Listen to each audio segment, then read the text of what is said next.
Have you ever been scouting a base and cannot find a certain building? Well, the original design of the shadow scenery didn't make this any easier. In fact, it was arguably a pay-to-win scenery because the tiles were so dark that certain buildings would blend right in. But after some feedback from the players saying that it was too hard to find the buildings, the devs made the tiles a little bit lighter. But even now, the dark tiles still have some effect on players who have to attack a base with the shadow scenery. Clash of Clans loves to sneak in movie references into their game. One example is the description of Town Hall 12. It's a reference to a quote from Iron Man 2 where Tony Stark is trying out his Iron Man suit and he says, "It tastes like coconut.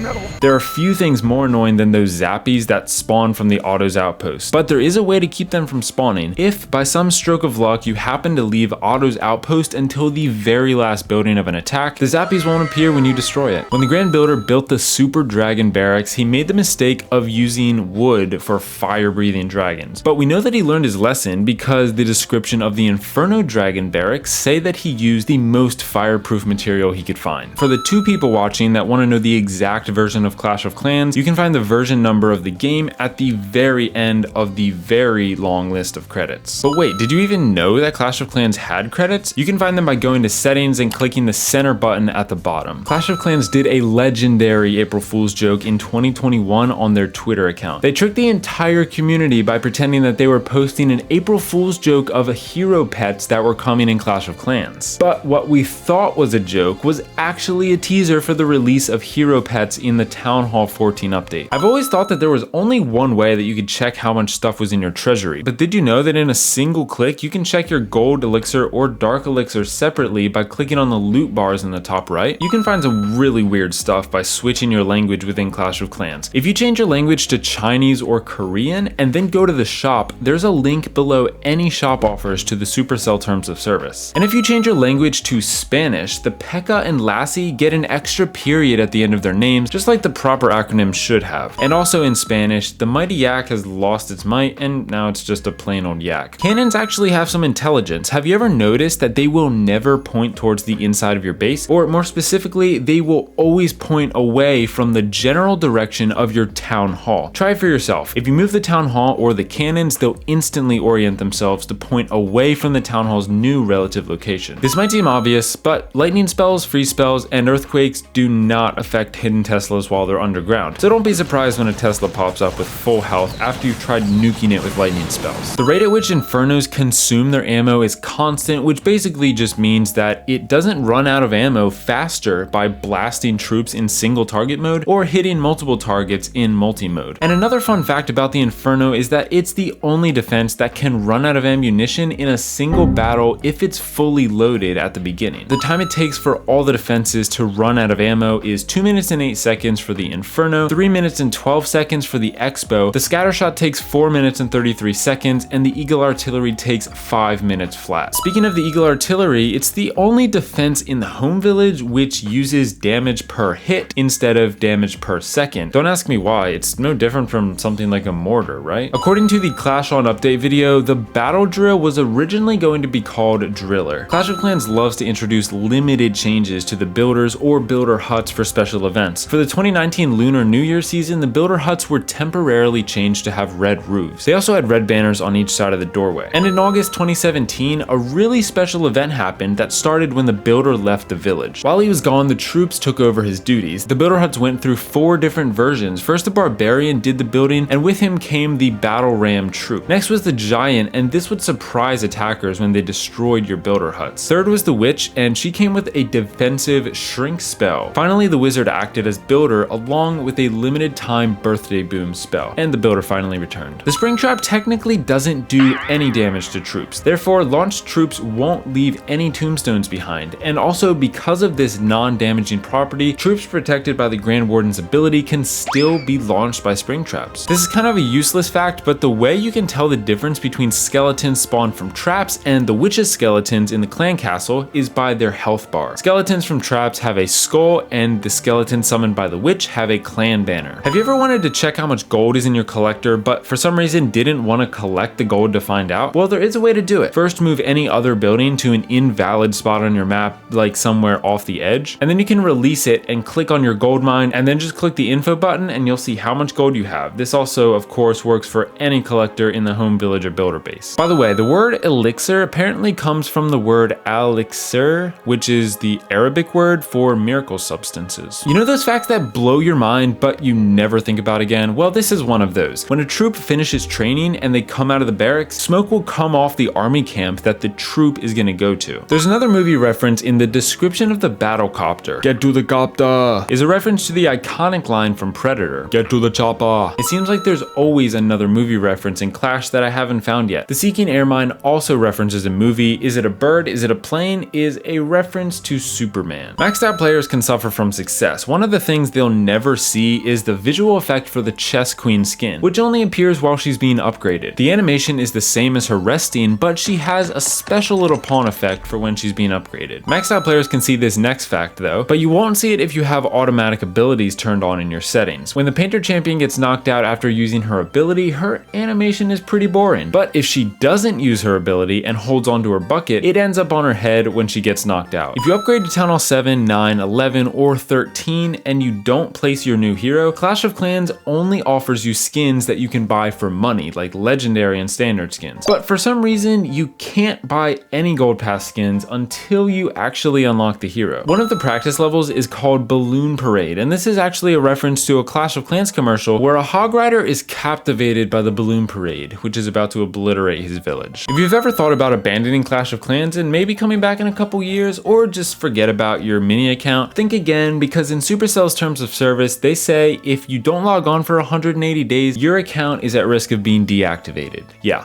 One of my friends learned that the hard way. The Ice Golem was so strong on defense that Clash of Clans only nerfed his defensive mechanics. Now the freeze effect when you defeat him has a smaller radius and it doesn't last as long as it would on offense. You're never gonna guess where the Super Giant got his belt from. Well, unless you've read his description. He earned the belt from the village eating contest. Yeah, apparently the giant is better at eating than he is at boxing. Town Hall 4 is the magic number for when you can start buying sceneries. The number of rockets in level 1 through 6 air defenses corresponds to its level, so it's really easy to identify the level, at least until you get up to level 7. The Roaster fires faster than any other defense in the game. It fires one shot every 0.12 seconds. That's slightly faster than the Expo and the Inferno Tower. The Expo actually shoots exactly 7.8125 shots per second. The frost radius of the level 3 through 5 Giga Inferno is slightly bigger than the explosion damage, so it's actually possible for troops to be slowed down but not receive any damage. Giant bombs have a knockback effect to small troops, but most of the time you're never gonna see this because the troops instantly die. So the easiest way to see this knockback effect is to use the Grand Warden's ability to make those little troops invincible. Clash of Clans logic is really weird. Building new walls requires a free builder, but building new traps doesn't.